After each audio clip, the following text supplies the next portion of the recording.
न्यायाधीश का सम्मान संविधान का। नमस्कार, आप सुन रहे हैं न्यायाधीश का सम्मान संविधान का। दिल्ली में पटाखा बैन करने के अरविंद केजरीवाल सरकार के आदेश को सुप्रीम कोर्ट में चुनौती दे दी गई है।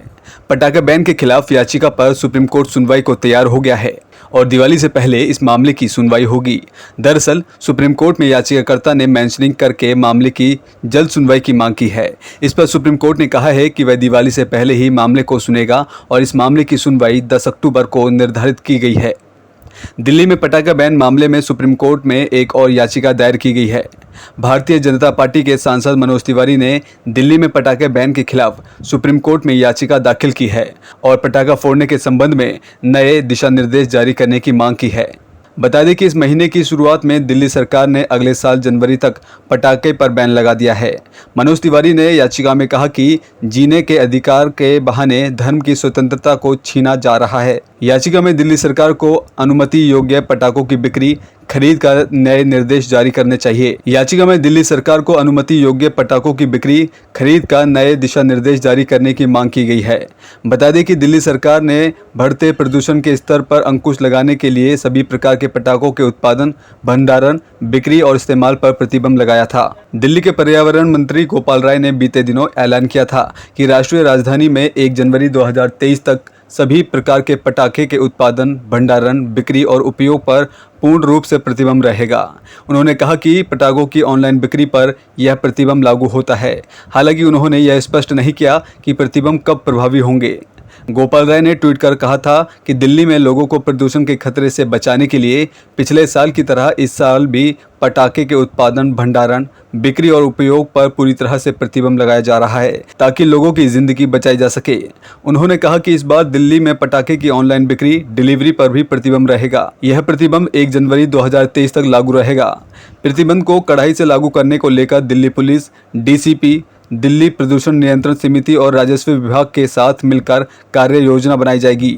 मंत्री ने कहा कि प्रतिबंध को सख्ती से लागू करने के लिए दिल्ली पुलिस, दिल्ली प्रदूषण नियंत्रण समिति और राजस्व विभाग के साथ एक कार्य योजना तैयार की जाएगी। दिल्ली सरकार ने पिछले साल भी 28 सितंबर से 1 जनवरी 2022 तक राष्ट्रीय राजधानी में पटाखों की बिक्री और उनके इस्तेमाल पर पूर्ण रूप से प्रतिबंध लगा दिया था।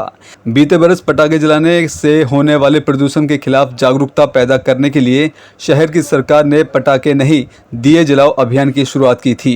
पटाखों का इस्तेमाल करने वालों के खिलाफ भारतीय दंड संहिता के प्रावधानों और विस्फोटक अधिनियम के तहत कार्रवाई की जाएगी। वहीं उच्चतम न्यायालय में केंद्रीय अवशेषण ब्यूरो यानी सीबीआई को कॉर्पोरेट लॉबिस्टिक नीरा राडिया मामले में स्थित रिपोर्ट पेश करने के निर्देश बुधवार को दिए गए। न्यायमूर्ति DY चंद्रचूड़ की अगुवाई वाली 3 सदस्यीय पीठ उद्योगपति रतन टाटा की ओर से दाखिल याचिका पर सुनवाई कर रही है। याचिका में राडिया टैप सामने आने के मद्देनजर निजात के अधिकार की रक्षा का अनुरोध किया गया था। इस पीठ में न्यायमूर्ति हिमा कोहली और न्यायमूर्ति PS नरसिम्हा भी शामिल हैं।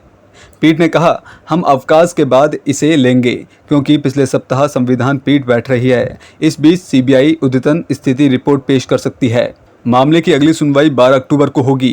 केंद्र की ओर से पेश अतिरिक्त सॉलिसिटर जनरल ऐश्वर्या भाटी ने कहा कि शीर्ष अदालत की ओर से निजाता के अधिकार के संबंध में दिए गए फैसले के आलोक में याचिका का निपटारा किया जाए। गौरतलब है कि उच्चतम न्यायालय ने साल 2017 में न्यायमूर्ति के S पट्टास्वामी मामले में अपने आदेश में कहा था कि निजता संविधान संरक्षित अधिकार है। भाटी ने कहा, मुझे आपको सूचित करना है कि सीबीआई को न्यायाधीशों ने सभी बातचीत की जांच करने के निर्देश दिए थे। 14 प्रारंभिक मामले दर्ज किए गए और सील बंद लिफाफे में रिपोर्ट आपके समक्ष पेश की गई। इसमें कोई अपराध नहीं पाया गया। साथ ही अब तो फ़ोन टैप करने के भी दिशा निर्देश भी हैं। टाटा की ओर से पेश वकील ने सुनवाई शुरू होने के साथ ही स्थगन की मांग की। वहीं भाटी ने कहा कि निजता पर फैसले के बाद कुछ नहीं बचता।